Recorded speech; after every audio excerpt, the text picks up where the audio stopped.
Hi, everybody. Welcome to another lead in. Oh, my Oilers got beat.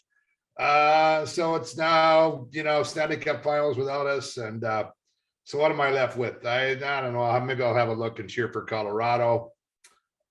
We used to live in Denver. In fact, Garrett and I were at the very first Colorado Avalanche game. Kind of neat. And what else? Maybe, cheer on the Warriors or the Celtics. I better cheer for the Celtics since I'm going to be in Harvard next week. And gosh, maybe take a beer and watch Blue Jays 30 and 30. But what we're really here is to talk about leadership and some things to think about. And boy, are there a lot of wonderful belonging wannabes out there these days.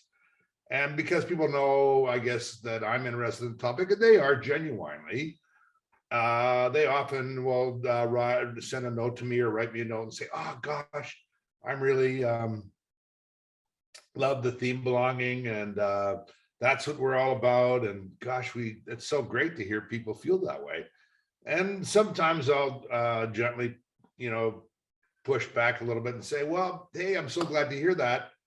How do you create it? And I get a lot of different rambling views, and then oftentimes people kind of settle in on the idea, well, it's just an outcome, it's a feeling. And okay, so I think it's really cool that people have the intention and want it. You got to set it, got to have this desire to want to see something happen.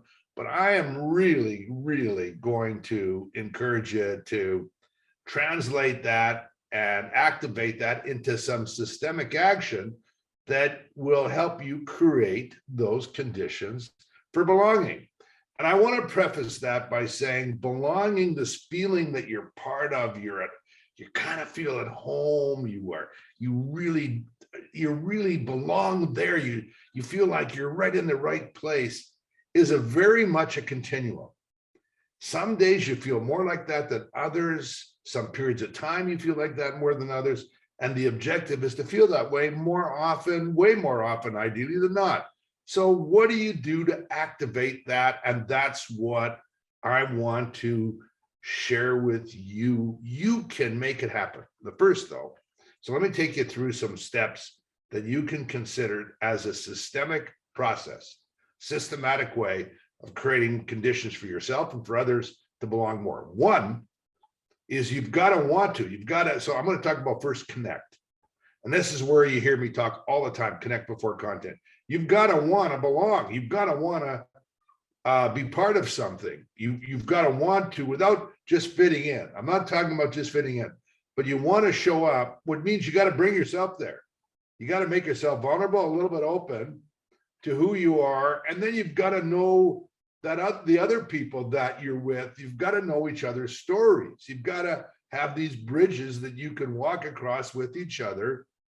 So you are connected. There's a web of connection between you. You matter to one another. Okay, number one. Secondly, if you're not contributing, really, it's hard to genuinely feel like you're belonging. If you're not contributing, you're there, and I guess you might even be seen a little bit or be there or showing up, but whether you were there or not, you kind of go, does it really matter that I'm here? Well, when you've got to really be in the position to contribute. So in order to contribute, the people around you and yourself need to create these conditions for psychological safety. So I'm not going to get into all those details because there's a number of them that are necessary, but generally we now know that for you to really feel belong, you've got to feel kind of safe in a place where ideally you're still trying to do some things where standards are high, of standards of excellence and that kind of stuff, but you contribute, you're there. Now, the third thing, the wonderful is clarity. And the wonderful Brene Brown introduced and coined this phrase of clarity is kindness. That is so important. Look, if you don't know what the expectations are, if you're always not sure, and secondly, you don't know if you're clear that what you're doing is creating tremendous value for others, then it's really hard to feel like you really belong, right? You're just not, you're just not clear. You're kind of wondering, and you spend too much time wondering, looking over your shoulder a little bit around, am I doing the right thing? Am I doing enough of the right thing? You know, in a place where you really feel like belong, man, you really know it. You are clear. And if you're not clear, you're seeking it all the time. Why? Because you need to bring your full self there, and you're in a place of psychological safety, of course, 1 and 2. So therefore, it allows you to be clear. And the fourth thing is you must make a difference. Now, one of the BS phrases in business is that we're all replaceable. Well, to some extent, that's transactionally true, right? If I go away, somebody goes and fills a spot, but I'm irreplaceable. You're irreplaceable. We are unique in ourselves. So we have to be difference makers. We're not looking just to run around and be like everybody else. We want to make the contribution based on the unique angle of perspective, attributes, feeling, behaviors that we bring. We are uniquely difference makers. So if we do leave, then the team would feel it. We not because we want them to feel, we feel from an ego point of view, but we're difference makers. Of course, they can't do what they do without us there, because we're uniquely different.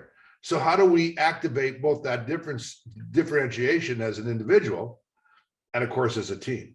Look, here's what we know.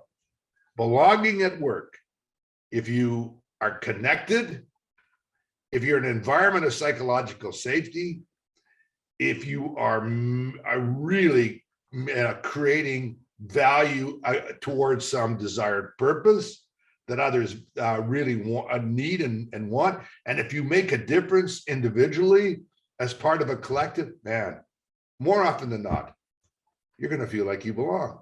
And that's the system that we want you to think about activating. We can help you with that at Belongify. And a little bit, this is a sales pitch, but more importantly, you just can't wish it for it to happen. You can't just hope for it.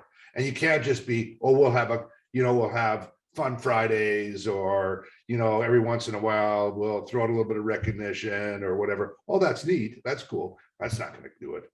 You need to really kind of dig in there, create those conditions. And that's why we say, we got to put the me back in we the right kind of way. They exist together. A lot of times we say there's no I in team. Hell, yes, there is. There is no team without the I. And so we've got to just do it the right kind of way. That's when we really feel like we belong. That's what brings a collective and a team together. And if you're in a leadership role, you've got a responsibility to go create and make that happen.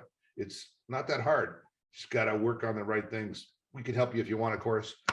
There's the sales pitch, but more importantly, create those conditions. Just hope. Don't be just I hope we can create belonging. That's like saying I hope we can get a great culture. That's hope baloney. Okay, all right. Always great hanging out with you, and I hope you start to kind of think about putting more of a systemic process in place around belonging and culture, of course, as well. Come hang out with us and we'll kind of help you get there. Thanks. Bye for now, and see you around all our socials and everything else, and hopefully at the next lead in next Monday. See you later.